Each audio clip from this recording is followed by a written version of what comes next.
অ্যানাস কিচেনে আপনাদের সবাইকে স্বাগত। আশা করি সবাই ভালো আছেন। আজকে আমি বানাবো সম্পূর্ণ অন্যরকমভাবে নিরামিষ তরকারি। প্রথমে সবজিগুলো ছোট করে এইভাবে কেটে নিয়েছি। আমি নিয়েছি মিষ্টি কুমড়ো, আলু, গাজর, কাঁচা কলা, ডাঁটা ও পটল। আপনারা চাইলে এখানে যে কোনো সবজি ব্যবহার করতে পারেন। প্রেসার কুকারে সবজিগুলো নিয়ে নেব। আজকের রেসিপিটা যদি আপনাদের ভালো লাগে, আমার চ্যানেলটিকে লাইক, শেয়ার, সাবস্ক্রাইব করে আমার পাশে থাকবেন। স্বাদ মতো নুন, হাফ টিস্পুন হলুদ গুঁড়ো, 1 টেবিলস্পুন চিনি, এরপর গরম জল দিয়ে সেদ্ধ করে নেব। এরপর একটি বাটিতে 1 কাপ সয়াবিন নিয়ে গরম জল দিয়ে ভিজিয়ে রাখবো।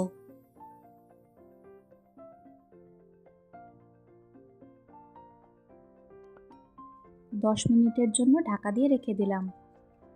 সয়াবিন থেকে জল চিপে নিয়ে ফ্রাইং প্যানে দিয়ে হালকা করে ভেজে নেব। সামান্য একটু নুন দিয়ে হালকা করে ভেজে নিচ্ছি।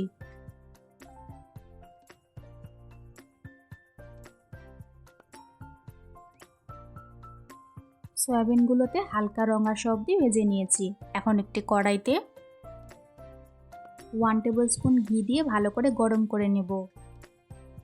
এই নিরামিষ সবজিতে ঘি দেওয়াতে স্বাদটা দ্বিগুণ হয়ে যায়। ঘি গরম হয়ে আসলে কয়েকটি কাঁচা লঙ্কা ও 1 টিস্পুন আদা বাটা দিয়ে দিব।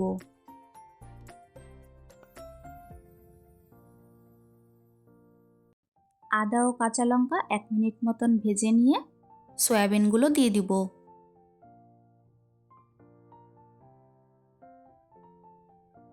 সয়াবিন দিয়ে 1 মিনিট মতন ভেজে নিয়ে সেদ্ধ করে রাখা সবজিগুলো ছেড়ে দিলাম।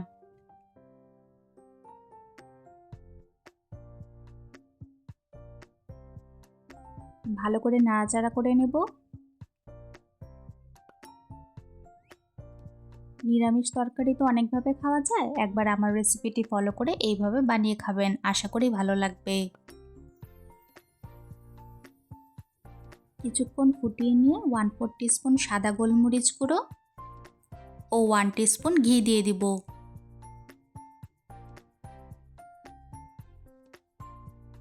ভালো করে সব কিছু একটু মিশিয়ে নিব।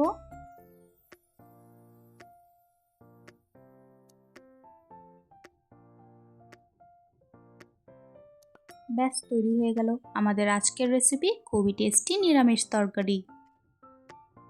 রেসিপিটি কেমন লাগলো অবশ্যই কমেন্টসে জানিও।